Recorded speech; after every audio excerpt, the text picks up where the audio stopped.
Let your children know that their mind is more important than a bird. The information we have in our head is the bullet, and our mouth is the cannon. And when we come together in solidarity, white, red, yellow, black, brown, we come together in power. We are here to celebrate the life of Malcolm. If this happened to Malcolm, if this happened in this city, this can happen to any of us. We are just waiting on a number. We are just waiting in line.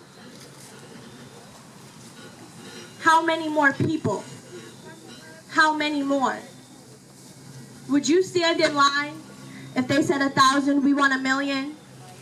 We need 1,000,000 black people standing in line and waiting to be murdered. Would you do it? What is the cost of freedom? What is the cost of liberation to all of us? And I tried to prepare something, and I feel like we've been going around these past months saying the same thing, wanting the same things. We are all here because we believe in the same things. It's not about us here.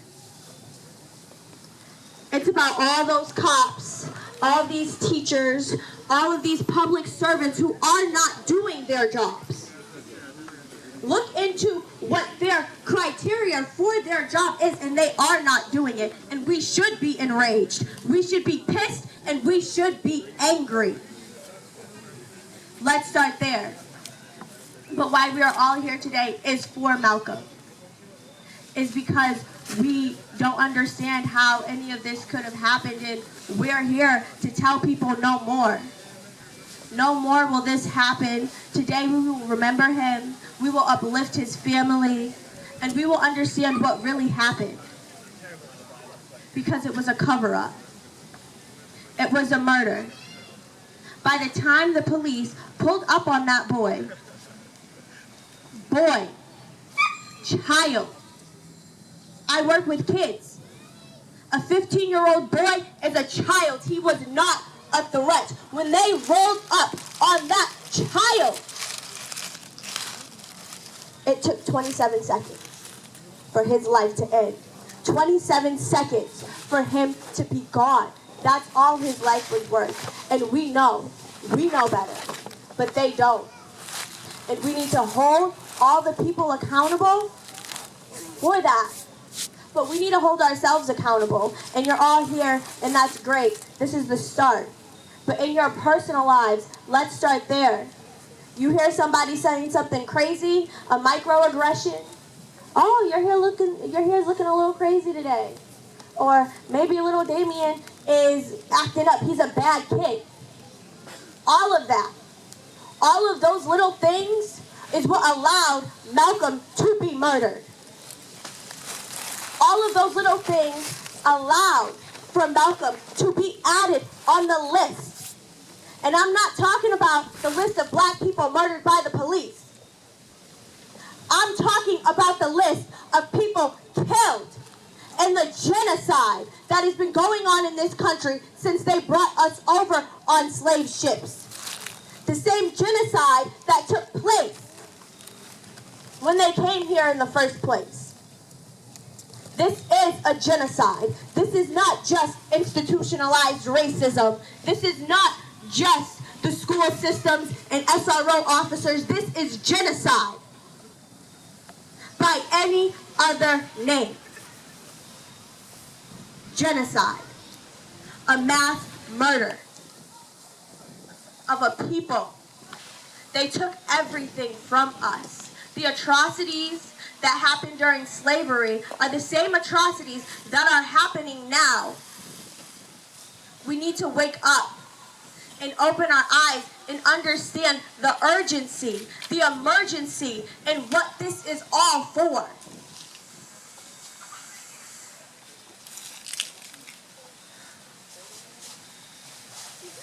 We are all individuals. I was reading a book to the children in my classroom on Friday about being human and making mistakes. Having weed in your system is human. But being on the job and having benzos and Valium in your system and then murdering a boy, oh, well, that's not it. That's not a mistake. He shouldn't have been on the job, period. Start there.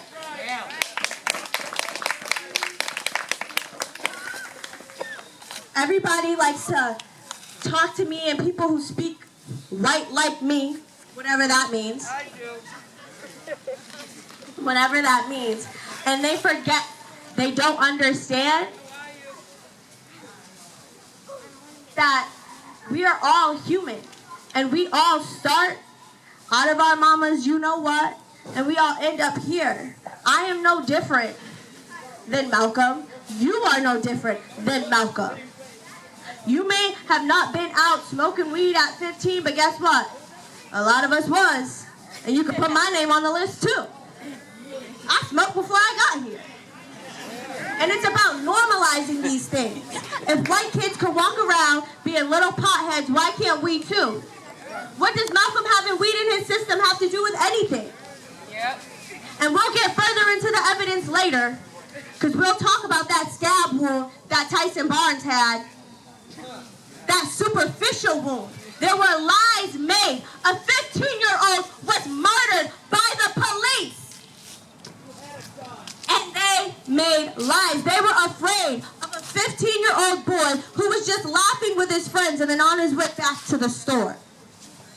That's what happened. Those are the facts of this case. You should be emotional today. I know I am. I know my voice is shaking. I'm shaking because my soul is disturbed. And my soul feels good that we're all here together. Yep. But look around you. Look around at the people who are from this neighborhood. Look around to Malcolm's family. Look around to his friends who lost their friends. Just take a look around. And let's all do the due diligence to take a step more. Let's start studying theory. Let's start reading books more. It's not lame. That's liberation.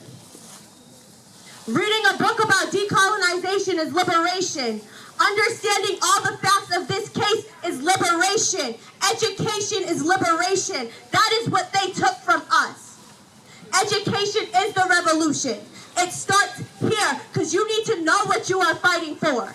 You need to know what is the reason behind all of this. You need to be able to go out and check all of these racists like they checked us off on the box. That's what we are here to do today.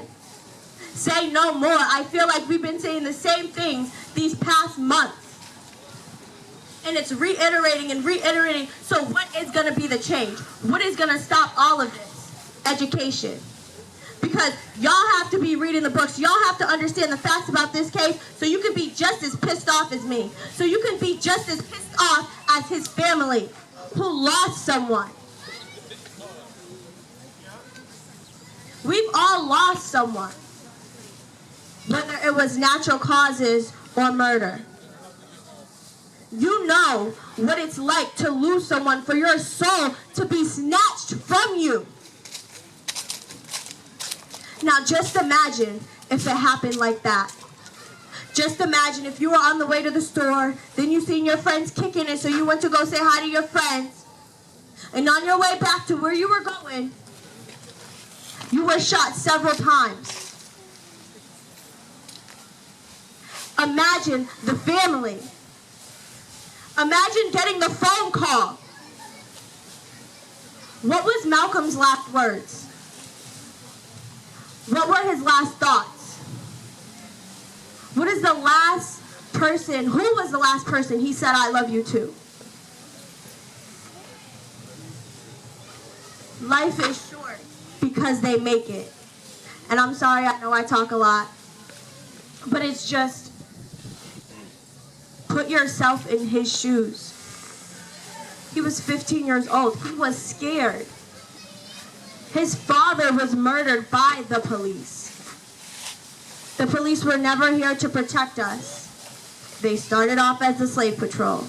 And nothing has changed since then. So I'm just going to wrap this up and say,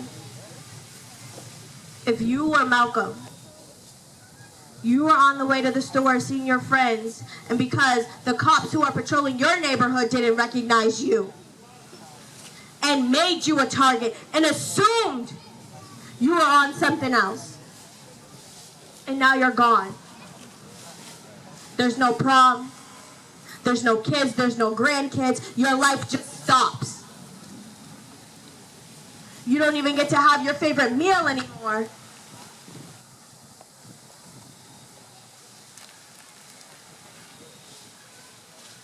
If today was your last day, if right now was your last moment, what would you say? What would all of this mean to you? If we all just dropped dead right now, what would this all be and what would it all mean? Seconds.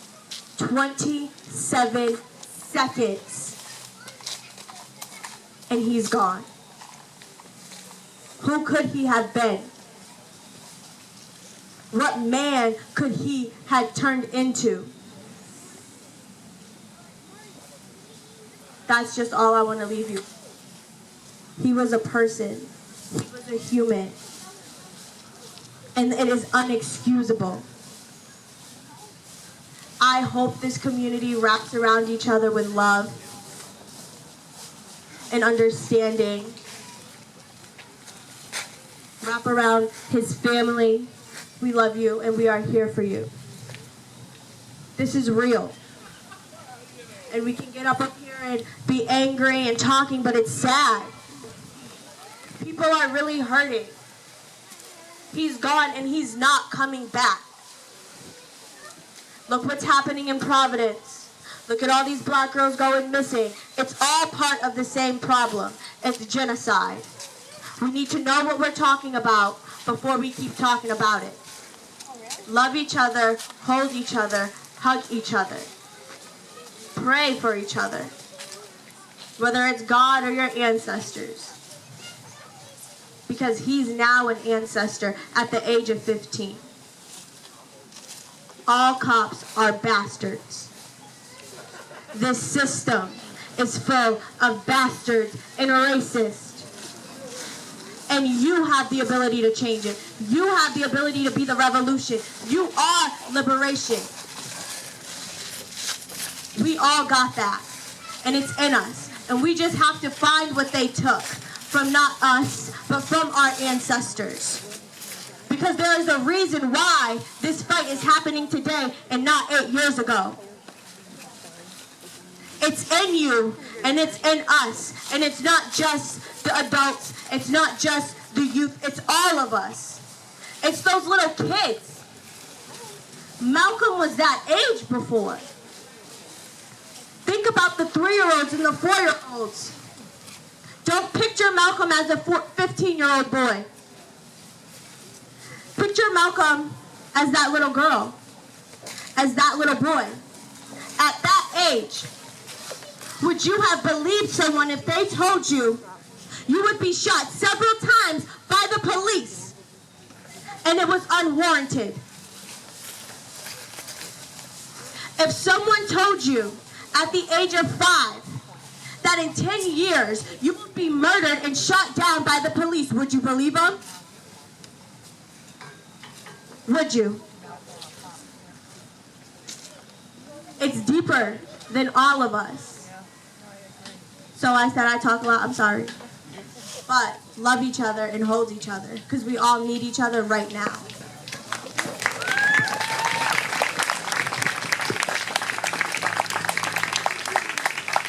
Line up. Malcolm's sister, Johnny, will lead us down, and we're going to start our march through, and we're going to walk you through the evidence and the path that New Bedford PD chose to cover up Malcolm's death.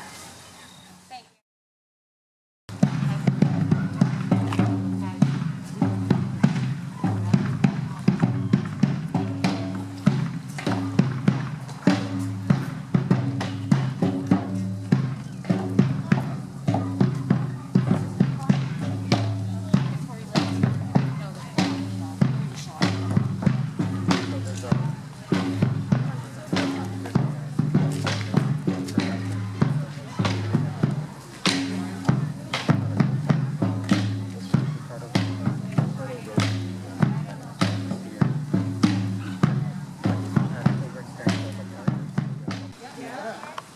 of all, I want to thank you all for coming.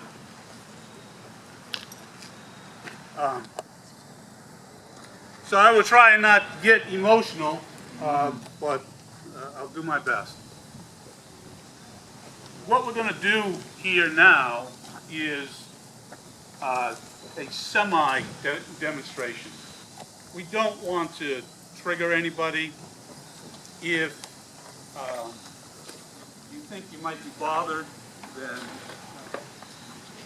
you can, I think we're going to head down this way. Maybe you could start heading down that way. As you can see here, this young man is playing the role of Malcolm. And we're skipping over the stop. We're skipping over the walk down here. We're going to get right to the shooting. Over here you can see this young man, he's playing the role of Detective Fonseca. And if you notice, we have 3 Detective Sylvias, because he fires 3 shots and he moves.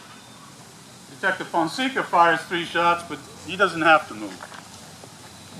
And the young lady on the ground is Detective Barnes.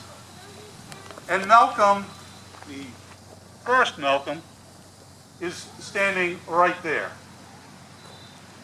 And the man, if he could raise his hand, Black Lives Matter guy, is Jesus Pabon, the independent witness. Detective Barnes, who you see here on the ground, drives Malcolm into the building. There's a struggle. Barnes goes down with his 1 centimeter superficial wound. Barnes, who's 5'11", 190 pounds, somehow is overpowered by Malcolm, who's 5'8", 140 pounds. Just in case one other fact about Detective Barnes is that guy was lifting weights back then. I don't know what he looks like now, but you see the picture, he's got some nice pecs, so he was bench pressing quite a bit. I don't know how this happens, I can't explain it, but it is what it is. So Malcolm is going to take off. And Malcolm's going to get here. Malcolm is facing the basketball court. Malcolm gets shot right there. And the first one to fire the shot is Detective Sylvia. And Detective Sylvia fires from here and hits Malcolm in the back. We know this because Detective Sylvia's shell casing, first shell casing, is found right here, 45 feet away. His second shot may have missed because there's a car standing right where, see that tall guy way in the back with the black mask on? There's a black car there. Yes, raise your hand so people can see. There you go. There's a black car back there with a bullet hole in the frame of the back window. So, I mean, he could have missed this shot, or actually he could have missed from this shot because either one of these shots would line up with that car. But his second shell casing is here. And then he's on the move. Again. And he fires another shot. Now, whether or not he hits Malcolm or not, we're not sure with this shot, but Malcolm has 2 bullets in his back. This shot's 19 feet away, that shot's 35 feet away. The story the police tell is that Malcolm was within 5 to 7 feet of Detective Sylvia. Well, we know that's not true because we have the shell casings, but the other reason that we know that is not true is if I am 5 to 7 feet from you and I have a knife and I am running towards you like I could be running towards this young lady. She gets her camera out and shoots me with her camera. She will not shoot me. She will not get my backside. She's going to get me somewhere in the front. Remember, my momentum is going towards her with this knife. I want to stab her. but Malcolm is not shot. Not one time. Anywhere in the front of his body. 3 shots in the back, 1 in the side of the head, and we'll get to that in a moment with Fonseca. The other thing that they did not do was the Mass State Police Crime Lab took gunshot residue from Malcolm's clothing. Gunshot residue. For those of you who don't know, when you fire a gun, it's not just the bullet that comes out of the barrel, but you also get the burnt gunpowder that comes out. If you are within 10 feet, standing 10 feet in front, for example, if this young lady shoots me, she's going to have gunshot residue because she fired a gun, and I will because I'm within 10 feet of her. If I'm 3 feet to her side, like this young lady, she will have gunshot residue on her because she's within that 3-foot zone. They never test Malcolm's clothing for the gunshot residue. Do you know, now Adam, who's way down there, takes off when the shots are fired. He's gone. Do you know who they did gunshot residue testing on? Take a guess. Adam. Like, what are you testing Adam for? He took off. He was gone. But yet you test him for gunshot residue, but you don't test Malcolm.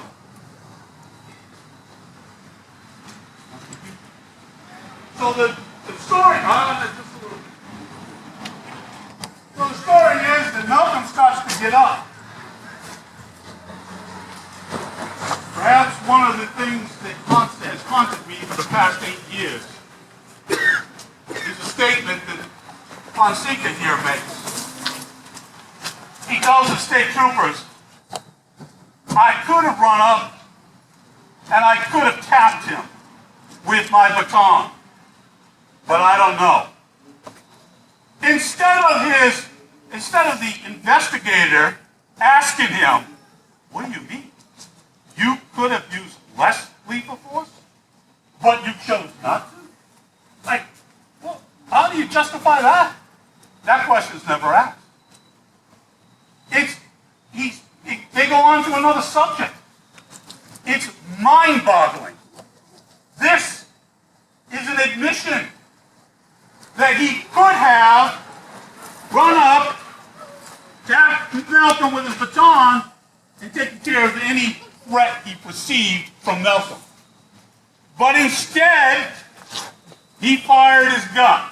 The other thing that bothers me, or keeps bothering me, I wake up in the night, Fonseca, is that the story you have been told is that Fonseca tases Malcolm first before he is shot. That ain't true. Don't buy that lie. We've contacted the maker of the taser. We had them calculate the time that taser was deployed. We have shot spotter that logged every shot that night. That taser, in the best case scenario for Detective Fonseca, went off between the 3rd and 4th shot, not before the 1st shot. The worst case scenario for Detective Fonseca, I hate to keep looking, but you got that sign, man. You got my righteous anger on that. The worst case scenario for you is that you fired that taser after the 6th shot. That is entirely possible with the timeline from taser and shot spotter. There's one other thing that you should be aware of.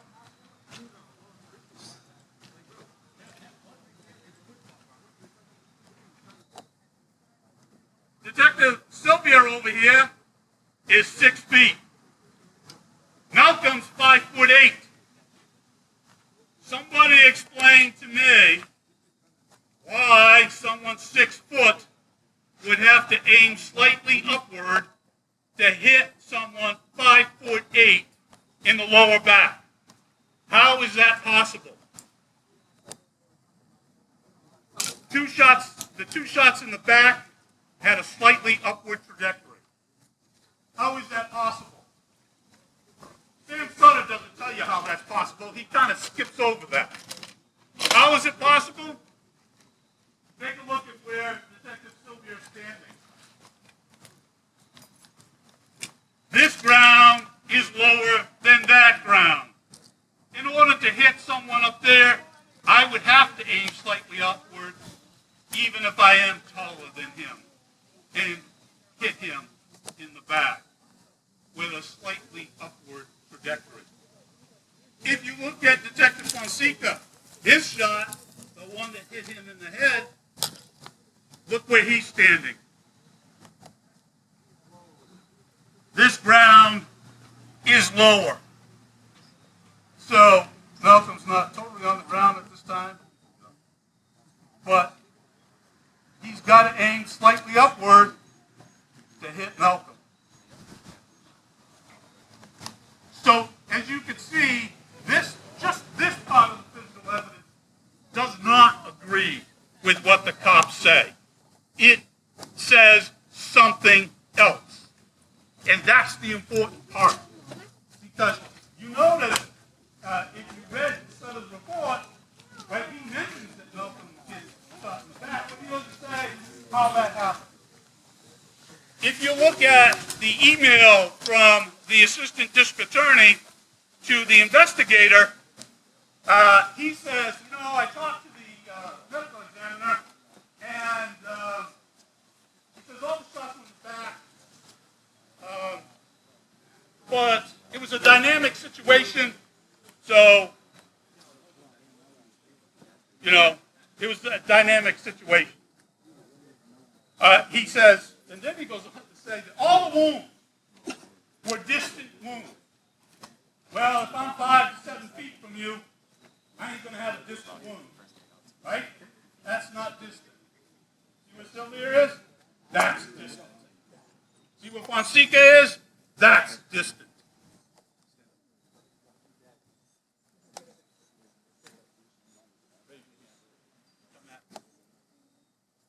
If I'm 5 to 7 feet like I am right now, and I pull my gun, I'm not my gun ain't 5 to 7 feet from you. It's closer. I shoot you. That's not distant.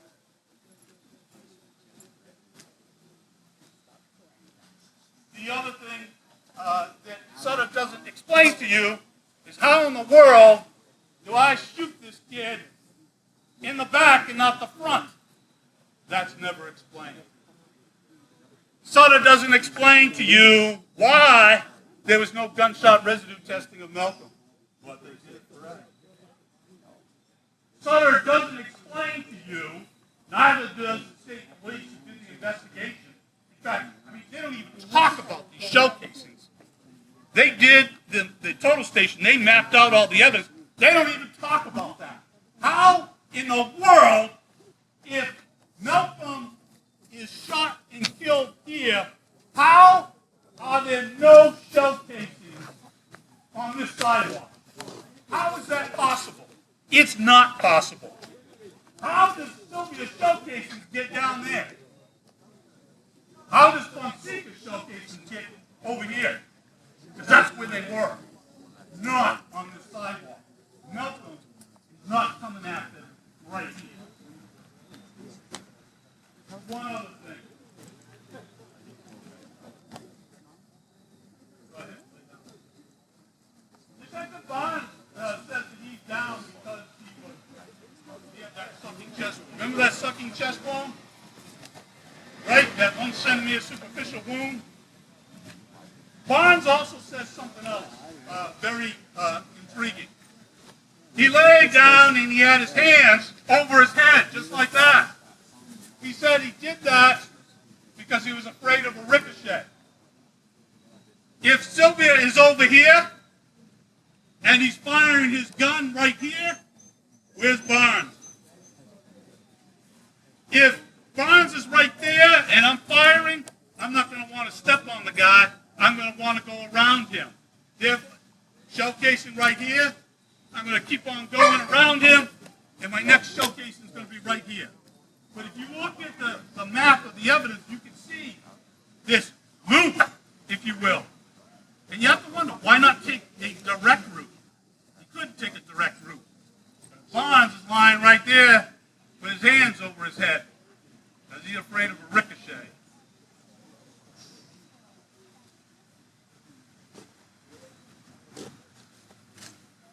There's no doubt in my mind. The physical evidence says something different than what those police officers said. And if you read their statements, when you read Sylvia, I don't know how many shots I fired. 4 days later, you just killed a 15-year-old kid. You don't know how many shots? I could see maybe from 7, 8, 9, maybe he lost count. But we're only talking 3 shots. Fonseca, we're only talking 3 shots, and he doesn't know. And Fonseca says Sylvia fires first, but then that's it. That's as specific as they get with how Malcolm is shot. And the reason is, when the physical evidence isn't on your side, you can't get real specific because you're going to get caught in a what? Yeah. Now, some people have said that I'm just full of conspiracy theories and there have to be a whole host of players involved in order to pull this off. And my reply to that is, look, you got Detective David Roy, Officer Roy at the time, saying that he pleaded with the medics to life-flight Tyson. Life-flight him. Now, I'm reading that and I'm thinking, holy cow, man, life-flight him? Life-flight him for what? He didn't even leave the hospital with a Band-Aid. But the significance of that is this, right? That's on paper, that everybody would see. Maybe you would get the police report and you would see that. But I don't think anybody ever thought we would get the photograph of Barnes in the hospital with his 1 centimeter superficial wound. We do know that they argued against getting the medical records from Rhode Island Hospital. They didn't want us to get that. Why? Because that shows something totally different. It says something different.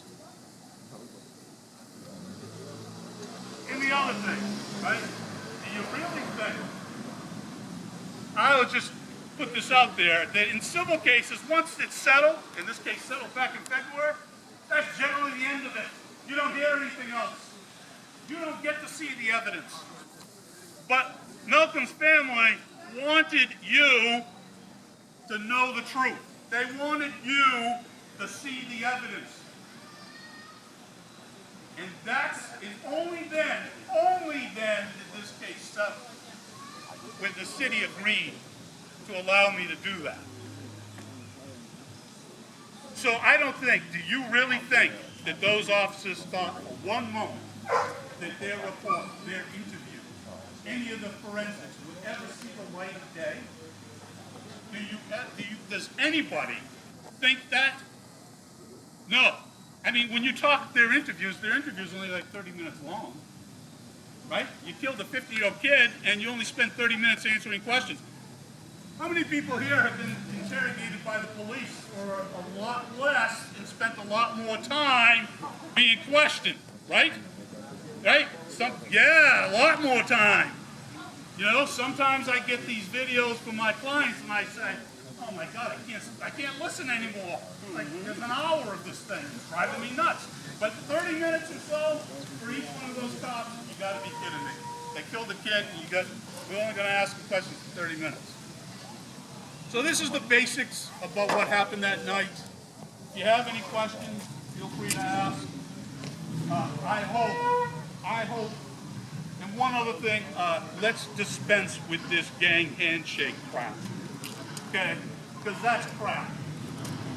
When Detective Fonseca first asked what drew his attention to Malcolm, right?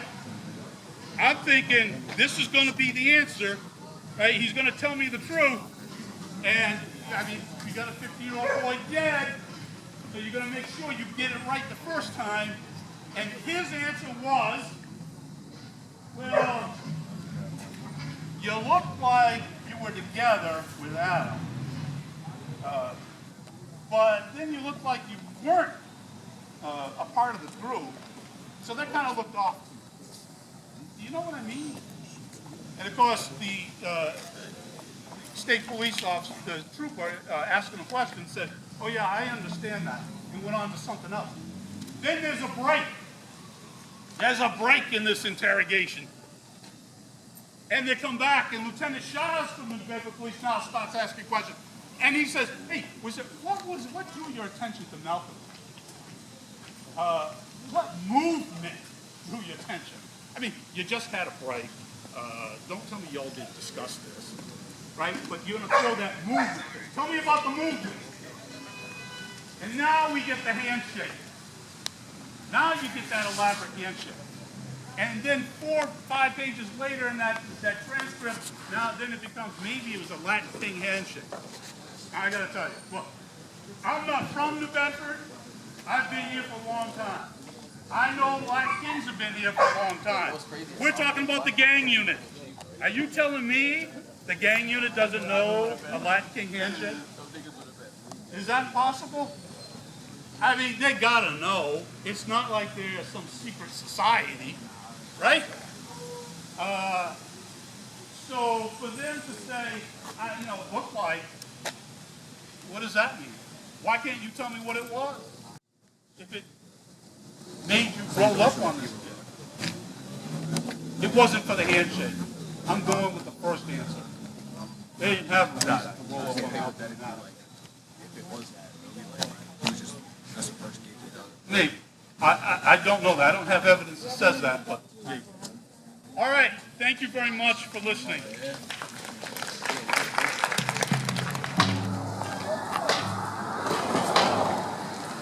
No justice, no peace. No racist police. No justice. No racist. No justice. No racist. No justice. No peace. No justice. No peace.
Time to join the protest in New Bedford with my son, time to engage with the young adults in my community, and time to research Malcolm's case.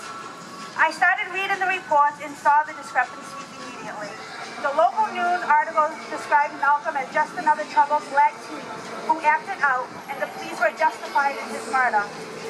The district attorney, Sam Sutter, was co-signing those same sentiments in the newspapers, on the news stations, and in press conferences. It didn't sit right with me. So here I am, standing in front of the DA's office to tell the truth, a truth so disgusting it keeps many people up in this community. Malcolm and Adam were singled out on the basketball court by Sergeant Brian Safioleas. He kept zooming in and out of them prior to any handshake. A handshake that every single one of those teenagers did while they laughed and joked with each other watching basketball.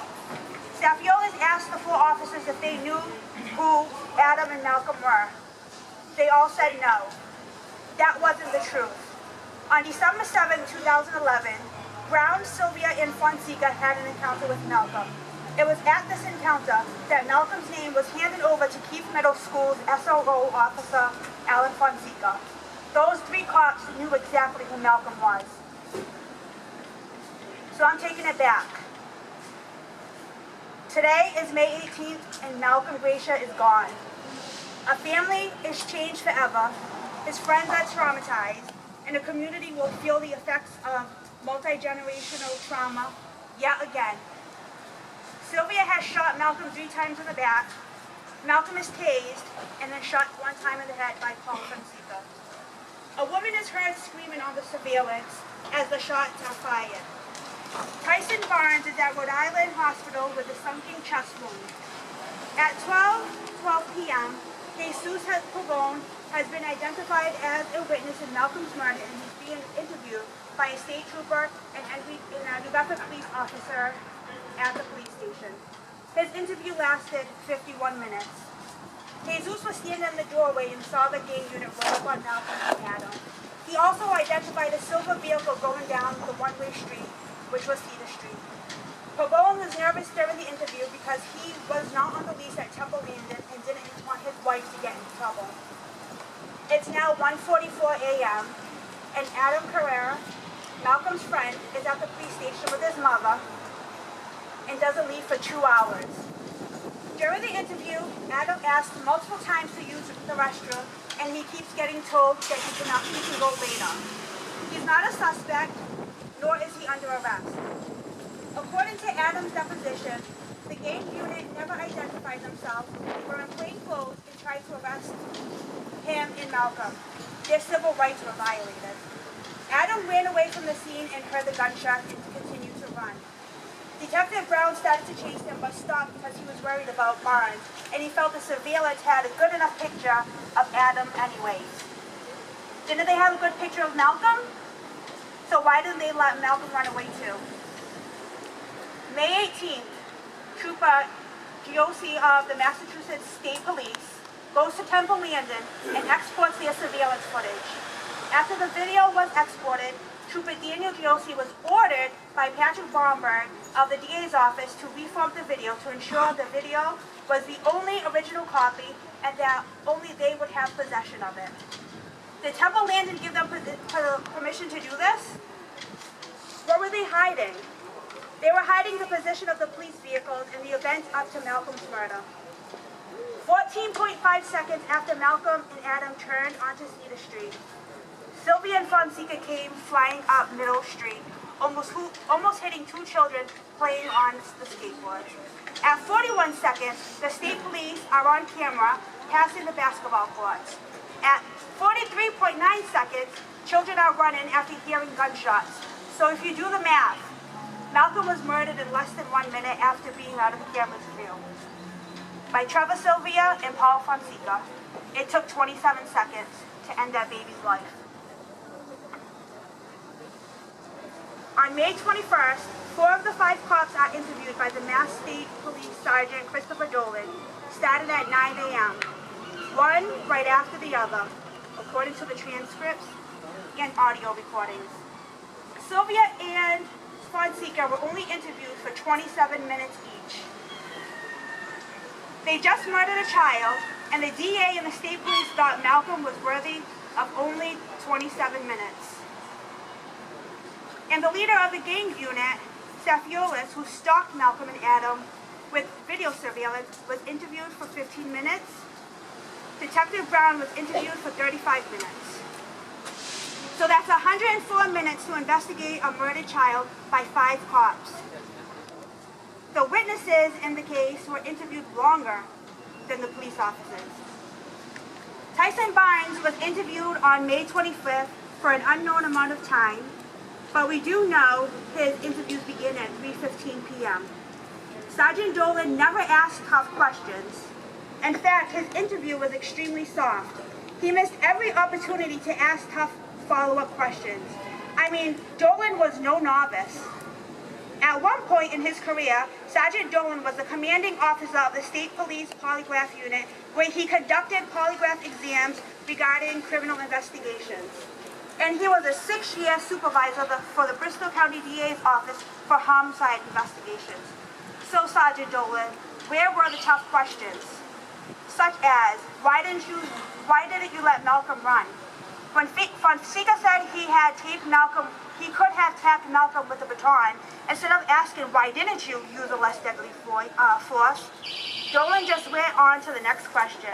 I listened to the interview. It was clear that he was prompting the 5 cops to answer a specific way. Sergeant Dolan asked Barnes' attorney for a copy of the Rhode Island medical records instead of seeking it out himself. Why didn't he get it straight from the hospital? As a homicide detective, you're supposed to be the voice of your deceased victims and not act as an accomplice with criminal acts. Did he ever want to be Malcolm's voice as his job required? It sure didn't seem like it. During the interview, there were multiple pauses and breaks. What was going on during that time? Nobody knows because the 5 officers weren't videotaped during the interview, unlike the 2 witnesses. Why didn't Dolan ask about the 3 other cops on the scene? There's no mention of them. How many of you knew there were 7 total cops on Cedar Street when Malcolm was murdered? 7. Their names are State Troopers LaVoy and Brian Anderson of the Massachusetts State Police and New Bedford Police Department Detective Jason Ganji. According to Sam Sutter and John Mitchell, Tyson had life-threatening injuries and he could have died. Died from a 1-centimeter scratch? That's life-threatening? So where's the life-threatening blood on his t-shirt?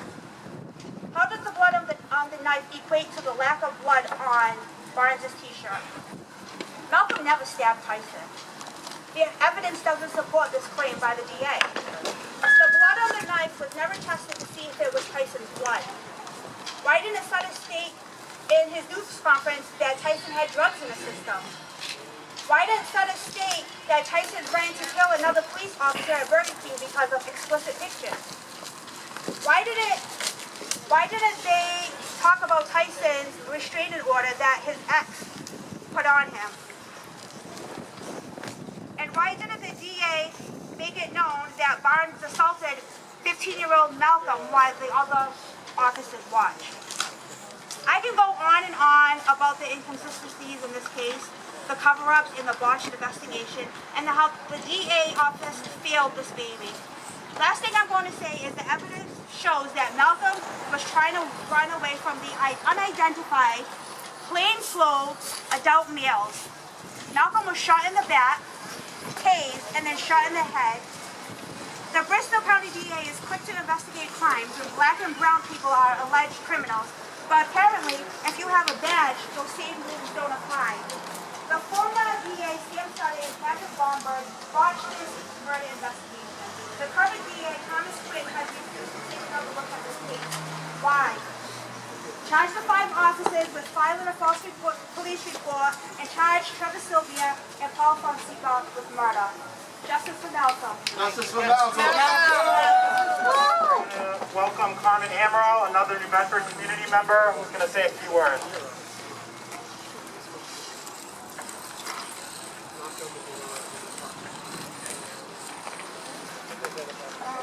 More chalk in the front. Everybody has more chalk in the front.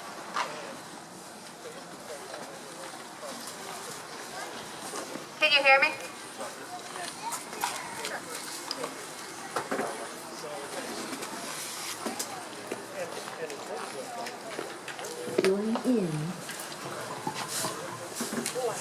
Hello. Hi. I'm Carmen Amaral. I'm a long-term resident of New Bedford. And like most people, on May 25th, I was locked in my home.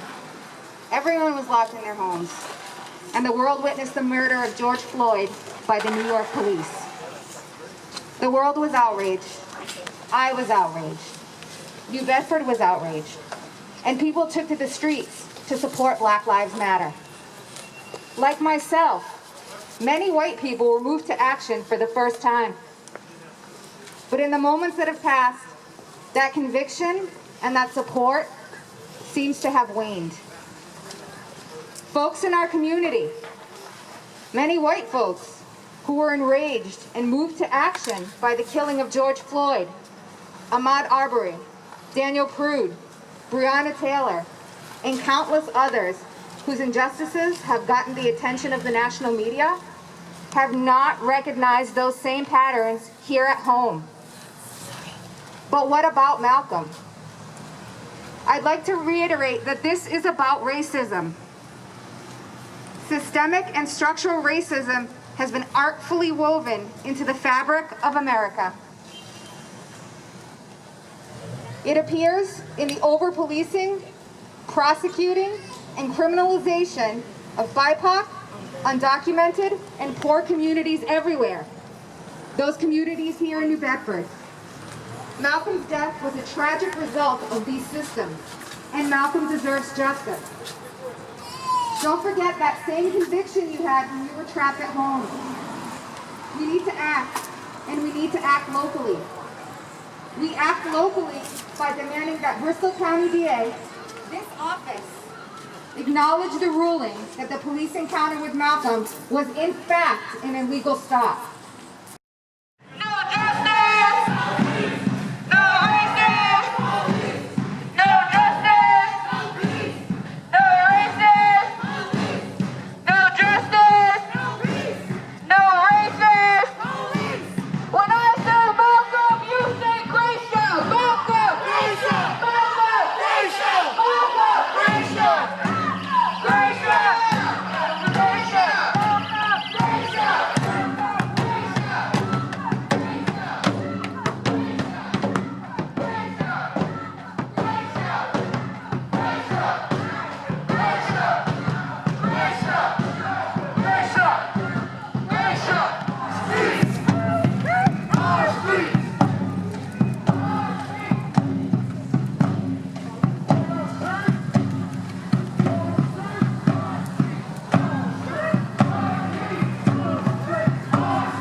Because these people run for office and they hold tremendous power. So vote, register to vote, and vote these people out. Like Linnea said, we don't have perfect politicians. What's interesting is that the Massachusetts Police Reform Bill proposed by the Senate suggests that Maura Healey's office be in charge of investigating any murders by the cops, any killings by the cops. And Maura Healey's office would hopefully do that. So why not do that for Malcolm Gracia? We know that the former Attorney General, Martha Coakley, refused to. Are we talking about them representing us? Are we talking about them representing marginalized communities, black and brown communities, poor people, undocumented people, queer people? I'm not sure about that, because is this office also protecting the police? Yeah. So remember that name, remember Maura Healey. If she runs for office again, we will not forget, because you have not answered our calls for Malcolm Gracia. Thank you so much, all of you, for being here. I believe mass action when it took 5 years to make any movement, cops were charged for the first time in my city with excessive force. So I think that's somewhat of a victory. After that, thank you. However, nothing came of it. 2 cops were charged with excessive force, which I think is a long cry away from kidnapping and attempted murder. Nothing happened in the system, and it made it all the way to the Department of Justice, where they still denied me any type of justice and denied acknowledgement of any wrongdoing by the police. And that was Obama's Department of Justice. So we need to stay out in these streets no matter what, no matter who's in office, no matter what the climate is, because the only way we're going to see a change is a massive action. Now, when I first started looking into this case, because, and please forgive me, because that the police were able to report their reports as factual truths, it was really hard to get into it. But the more and more I read into the Malcolm Gracia case, it just was not making sense. And then I meet up with y'all. Thank God for y'all for being out here and advocating for Malcolm. That it only took 27 seconds. They didn't do their due diligence. Like, they threw softball questions. And that's not how we're treated in the system. I'm guilty because of my black skin. You know what I mean? The police want to be judge, jury, and executioners, but as I watched the tape and I went through the evidence, what I saw was vigilantes with a badge chasing and harassing this little black boy. That's what it was. And then when you see where the shell casings are and everything, nothing adds up. So at this point, it's up for all of us to link together and demand these changes from these corrupt politicians. They don't want to indict the police because it's not a popular thing. They worry about blowback. They need to worry about that, the fact that there's no statute of limitations on murder. And this case can be reopened on that basis. So on the 30th, we're having the 4th anniversary for Terrence Coleman. You all are invited, and I really encourage us getting together. I thank you, bro. I thank you so much for inviting me up here to speak, because it solidifies our movement. You know what I mean? Thank you. This place is no different than where I'm from in Troy, New York. This place is no different than Dorchester, Massachusetts. It follows the same methodology. They beat you, they kill you, and then they charge you and discredit your character. But we're out here saying that's enough. That is enough. We've had enough. So the only real way we're going to get these people to open up these cases is keep on voting with our feet and marching on that pavement and letting them know that until Malcolm gets justice, they will not attain peace. Thank you.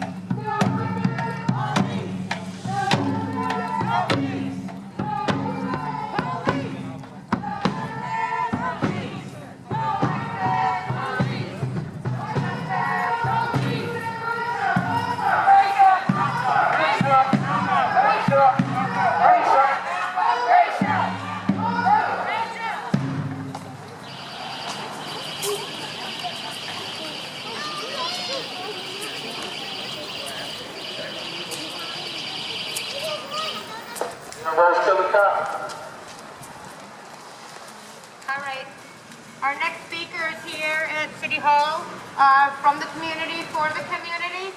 We have Monique and Jamie, and here they are. Thank you. Hi everyone. My name is Jamie. I'm from the community, for the community. Well, that's what we call ourselves. But I was gonna come here and read something that I wrote, but seeing everyone here today just completely took me to another place. And these institutions, the mayor's office, the DA, the attorney general, they don't give a shit about us, what we're going through. They don't give a shit about the single mother working 70 hours a week with her 2 kids at home. They don't give a shit about a 15-year-old boy getting murdered down the street from where they're sitting up here sitting pretty having lunches every week, okay? So it's up to us. It's no longer up to them. We need to vote them out so that we can get in, but we can't keep depending on them. We can't keep requesting that people do things that we know they're not going to do. We need to get them completely out of our way so that we never have to worry about making it home safely at all. That should never be a question for anybody, not at 15, not at 45, not at 75. It should never come into question whether we're going to make it home because we're being stopped by a cop. That's not their job. Their job is not as the executioner. Their job is not to determine your guilt or innocence. They're here to serve and protect us, which means they need to serve and protect us, which means they don't need to kill us in the street and walk away from it with nothing but a scratch on the chest and a 30-minute questionnaire. But that's what I have to say. This is Monique. Everyone, thanks. Thank you, Jamie. So I really didn't prepare anything either. I mean, we can sit here and reiterate all day about the case and everything that happened. But at the end of the day, we're going to be the change. Maura Healy won't even respond to the, at this point, millions and millions of emails that we've sent out. So are we not worth her time? Do our lives not matter? Like, this is your job. This is what our taxes pay for. Mayor Mitchell, okay, he won't release the Rhode Island medical reports because of HIPAA, right? But doesn't HIPAA cover the EMT reports? So what's really your excuse? Like, why is that okay? He says he's friends with Malcolm's father, but you're okay with allowing officers to get away with a false police report? And murder? It makes no sense.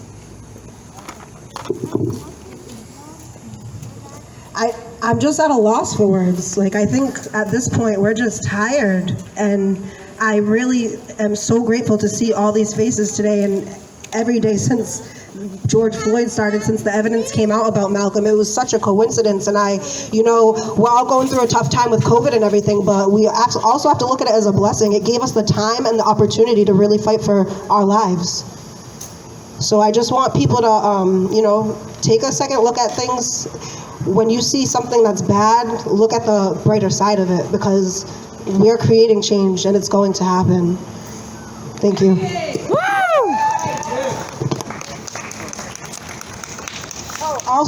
Also, we're going to keep talking about voting. I voted early.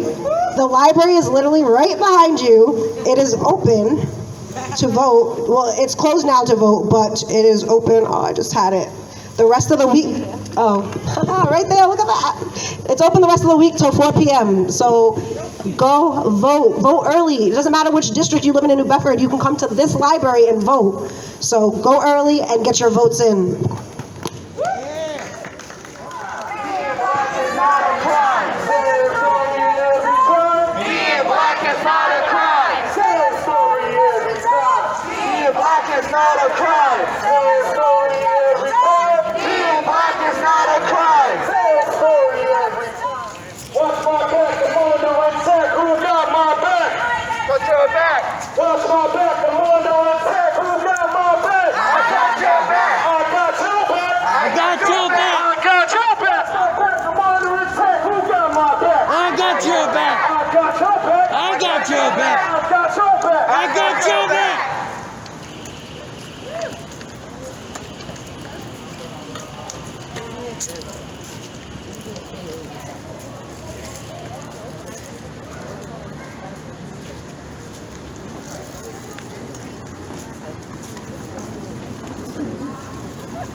Gracia!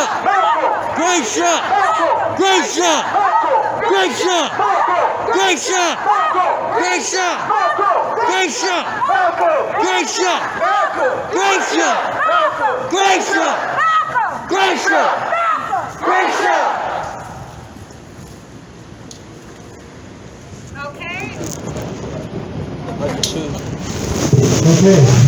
My name is David Aarons. I'm a member of the IACP the Bedford branch and also Bristol County for Correctional Justice. And I have circulated Attorney Bazan's evidence, kind of summarized it a bit, and published some of it in advance of their publishing it. And I am a believer. I think there's plenty of reason to call for a reinvestigation of the case. But it's not going to be done by the police themselves. It's not going to be done by the Bristol County DA. Both of them had their chance, and they are totally unfit to do it again. So we've called for an investigation by the Massachusetts Attorney General, who, as you know, is going to punt on it as well. And also the U.S. Department of Justice, hopefully after Mr. Barr leaves the office. But ultimately, only community police review commissions with subpoena power and the ability to fire officers is really going to cut it. Law enforcement institutions and the legislators they lobby show little interest in holding police accountable to the public, and this is, as you know, a real problem. So let me just kind of summarize all the things we know about our wonderful law enforcement officials. We've got a police department that has called the public thugs or mobs and can't be trusted to investigate itself. We've got a police department that over 2 years had over $1.5 million worth of wrongful death and police abuse settlements. We have a DA who defends his predecessor's role in a whitewash and is personally responsible for some of the highest pre-trial detention and pre-trial deaths in the Commonwealth. We have a sheriff who serves as a spokesman for white supremacist organizations, abuses ICE detainees, and has the highest jail suicides in the state. There's something going on here in Bristol County. We have an attorney general who refused to use her civil rights division to investigate those jail suicides, even as she rescued 1,000 animals in a Westport farm. Obviously, her priorities lay elsewhere. We have representatives on Beacon Hill who right now are trying to water down a police accountability bill. We have police unions whose contract provisions bar the public from participating in police review and discipline. We've got a mayor who co-opts community voices and refuses to listen to them. That's right. And I also forgot to mention we have a school superintendent who is very friendly to the police and whose recent invitation to a discussion about SROs was preceded by a piece of propaganda for the police. So what these men and women and institutions have in common is that they're all part of a dual system of justice. One in which the law comes down like a ton of bricks on the powerless, while police and the privileged get a pass when they break the same laws. We're supposed to be a nation governed by the rule of law, but this is simply empty rhetoric when every day laws are applied so arbitrarily, and particularly depending on the color of your skin. So this is what has brought us to this march today, to demand equal justice for Malcolm and for every other Malcolm around the country. Police reform is not training the public to accept police control. That's how you train a dog. Police reform isn't singing Kumbaya or having coffee with police. Police reform is changing how communities are policed And that will never be achieved by ride-alongs, listening sessions, gimmicks, or placebos. Police reform will only come about when we have the power to hire, fire, train, and discipline police, and when we get the final say in how our own communities are served.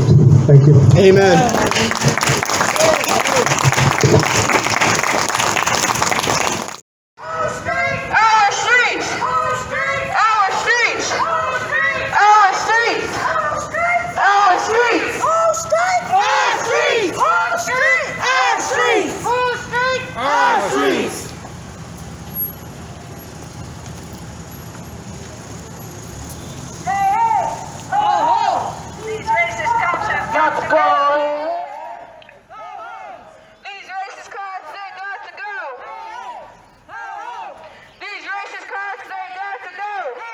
For those of you who don't know, this is the Bristol County Superior Court in New Bedford.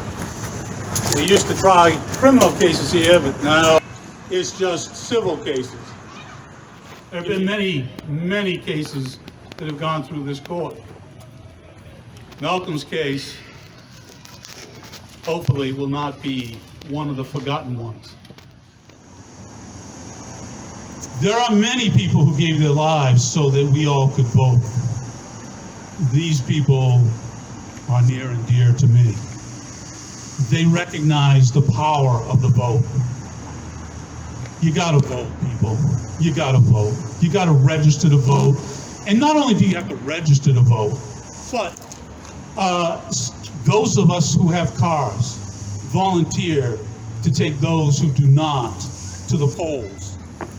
Those of us who can give time should give time to make it as easy as possible for people to vote, because voting is the only way you're going to get change.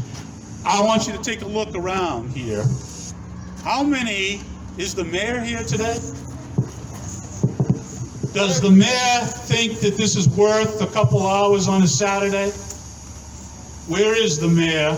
John Mitchell, are you around? No. How about any city councilors here? Do they think that your voice is worth a couple hours on a Saturday? Any city councilors? There was one earlier. Who was it?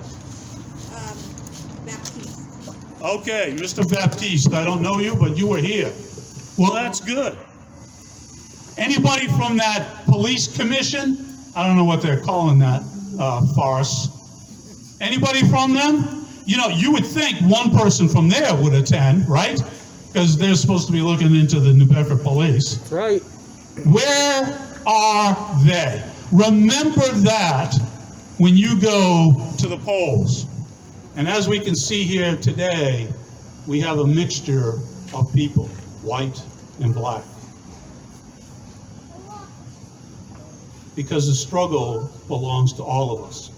When justice is not served for one person, justice is not served for everybody.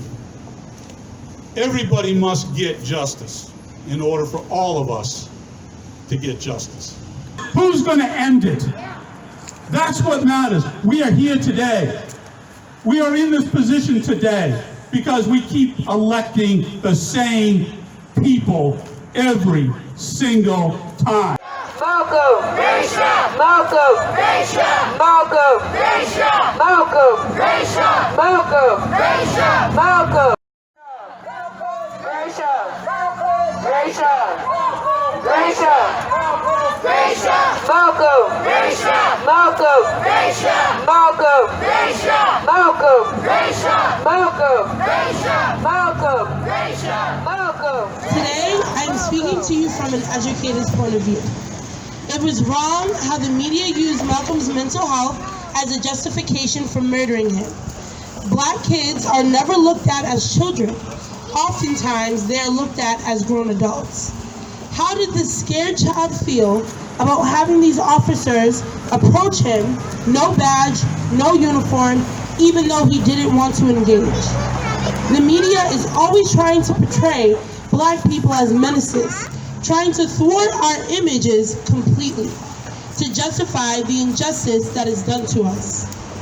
As an educator, our role is to empower, to advocate, to give our students tools to be successful, to set them up for future successes, to help them navigate this world through the lens of education.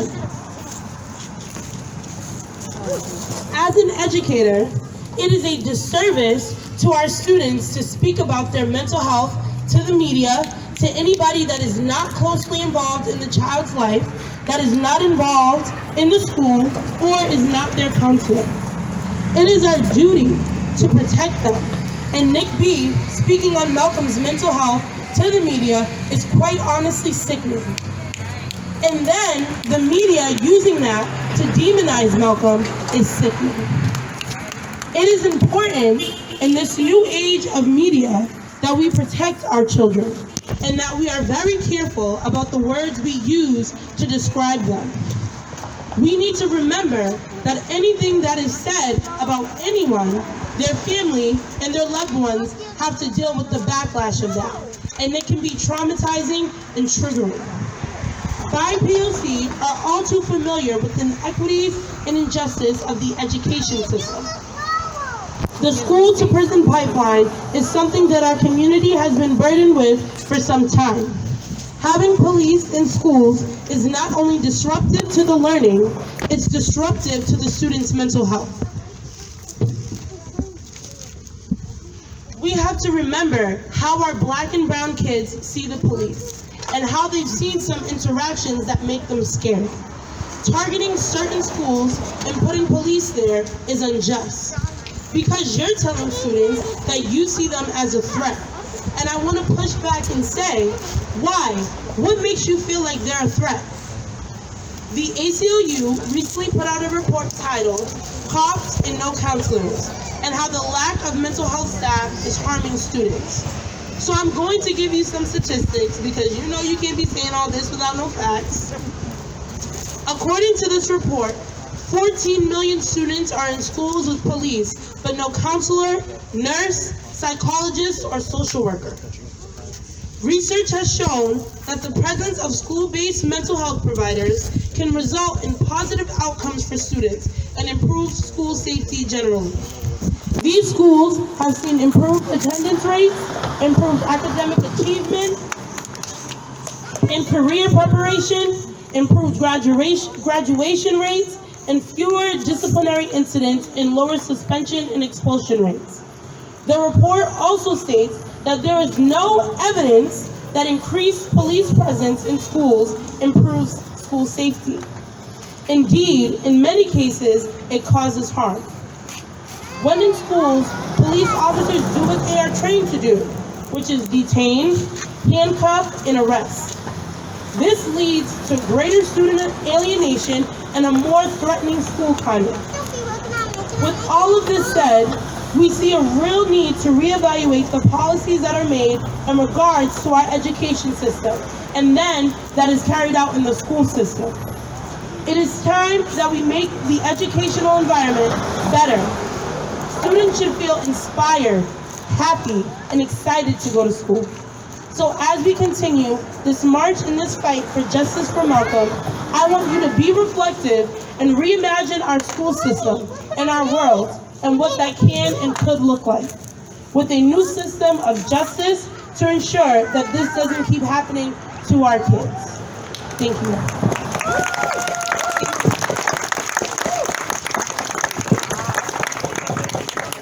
My name is Sandra Lobo. I am a member of the New Bedford Coalition Save Our Schools, a coalition made up of educators, students, and parents and community leaders who are fighting for quality schools and education justice. We are often hear educators say that their students are their children. Teachers love their students like they do their own children. They have the same hopes and dreams for them. They have the same fierceness to defend and protect them. In fact, some of Malcolm's former teachers are here today. I asked the community if they stopped and asked themselves, what if this was my child? What if this was my child who was reduced to nothing but troubled youth, stripped of his goodness, his sweetness, his gentleness, his beauty. Walking home from school, watched in his neighborhood playing with his friends. What if this was my child who was playing with his friends and when cruisers rolled up on him? What if this was my child who was already lost his father in the hands of police, was now confronted by them? What if this was my child who was found himself running in fear? If this was my child who was shot in the back by grown men? If this was my child who was shot in the head as he lay in the ground, helpless and alone? For the people in the community, for our community, they've never experienced being surveillance, profiled, dehumanized, and criminalized in and outside the school. This is white privilege, and sometimes it inhibits the ability for white folk to emphasize this and step into the shoes, understand the experiences of Black and brown folks. Both the criminal justice system and the education system has roots in the white supremacy. Both institutions have worked to address systematic success in anti-racism institutions. For now, I want them to prove it. Show me that they're genuinely committed to tearing down an oppression institution of rebuilding into the liberatory one. For Malcolm, we urge the New Bedford Public Schools and the New Bedford School Committee to establish a coordinated response anti-racism curriculum, remove police from schools, and fully fund restorative practices, and recruit more teachers of color. We urge New Bedford Public Schools administrations and members of the New Bedford School Committee to use their power to infuse the demand of justice for Malcolm, for our child. If we don't get it, get down! And if we don't get it, down! Police should be able to make kids feel safe. As we all might know, Malcolm was just trying to hang with his friend. Gang handshake or not, the police didn't need to shoot him. He should have been as safe going to the store as he was at the basketball court. Malcolm was not in the gang. He was just greeting his friend. I don't care that he was doing that at 8:30 at night. Malcolm was shot 3 times in the back, 1 time in the head. The exact date of the shooting was May 17, 2012. It has been over 8 years, almost as old as me, and people have been emailing Maura Healy since she got the job to see if something could happen about this case. Sam Sutter was Attorney General before her. He said that Malcolm was a bad kid when he was not. He was a smiling young boy on that basketball court. Tyson Barnes said that Malcolm had stabbed him in the chest. Others thought it looked more like a scratch. Malcolm was not very tall, and the officers were. And I know all family members are heartbroken, and I know what it feels like. Almost everyone knows what it feels like. And at the red and white apartment, Malcolm was cornered by 5 or 6 officers. I bet he was scared, because if I was being chased and cornered, I would be scared. It must be scary for Black and brown kids these days to not know if they will be killed by officers when they get older. I hope the police can make a change in the world to make this place safer for Blacks, Browns, Hispanics, Latinos, and many more. Hi everyone. My name is Livia, and I am Vice President of C4C, also known as Collectives for Change. And I just wanted to thank everybody for coming out here, because I know we are still in the midst of a global pandemic, which feels like there's no end in sight. So I just want to thank everyone for coming out and showing solidarity for Malcolm. And I really just want to talk about how what happened to Malcolm was really multiple systems failing him. And these are the same systems that have failed Black and brown people for centuries. When we walk by all the government official buildings today and see all the people who had roles in this case, and none of them, they all decided to work together to cover it up and save their own backs. It's important for us to understand the power and political relationships between the police officers, the district attorney, the attorney general, the mayor's office. All these people, again, they work together. You know what I'm saying? Just a reminder, there is an active petition, and we're going to create more because we need to have many strategies. And one strategy is getting emails to them. I've heard from a state representative, Cabral. They're getting emails from all across the country, and they keep coming in. One city councilor has complained about getting too many emails coming in, and I say it's too long that you guys have been silent, and it's very easy. It's tinyurl.com and then /Malcolm Gracia. And when you type that into your phone or you type that into your computer, what will happen, it will say, do you allow this to access? And basically what it does is it opens up a mail, and in that mail it's already to the people that we want to send it to, which is like the governor's office, the attorney general's office, the district attorney's office, all the city councilors in our city, and as well as the mayor. And it includes the demands that we're asking. But one thing that was brought up is that the more unique that we make it, so you can add on to it, so that because there was a feeling that some of them had that it'd be more effective if it was personal, and that's true. When you hear personal stories today, those personal stories affect you in a different way. So if you have the ability to take time, write a few sentences about why this is important to you. If you've already sent the message, continue to send the message. They need to understand that that discomfort about their mailbox getting flooded with emails is nothing compared to this discomfort of Malcolm's family and the community here that has not got justice, and a response from this office of the mayor, John Mitchell, or of the city councilors themselves, or the Human Relations Commission in our city, and most particularly those people that can press charges, which is the district attorney's office and the attorney general's office. So the charges, some of the things we're asking about is firing these officers. These officers should not be out there. They're a threat to the safety of our community. They've targeted people for speaking out, and obviously if they broke the law and they've killed somebody, they need to be silenced. I think that also, while we're here, if folks that feel comfortable sharing information, like an email, if we have future events and stuff like that, we can invite you to the event, or like the Breathe New Bedford Facebook page, so that we can get in contact with you for future events and future contact. And if you have events that are happening, it's important to reach out. One of the things is we're in United Front. Like I started the day talking about Acushnet, and it was renamed New Bedford without the people's will. This community is the United Front. It's named after a black United Front.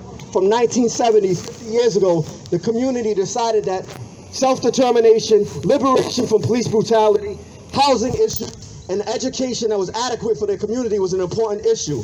And they united the South and West End, which historically had different communities culturally. Cape Verdean community in the South End, primarily Puerto Rican in the far south end, and this community was predominantly African American, Caribbean, and Wampanoag in both communities. And those communities united to have a black United Front, and this neighborhood was named the United Front. And I just think it's important to think about how ownership of what we call ourselves. Like in the movie Roots, it was, my name is Toby. Nah, my name is Kunta Kinte. Your name is Temple Landing. This is United Front. This is United Front. We did a couple months ago, but this one specifically hits home because it's specifically for my brother. So I appreciate everybody who popped out and showed their faces to get justice for his life, because he deserves justice, just like anyone you guys would have deserved justice if this happened to you. But thank you from the bottom of my heart for coming through. I appreciate it, and you guys have a good rest of your day. Thank you.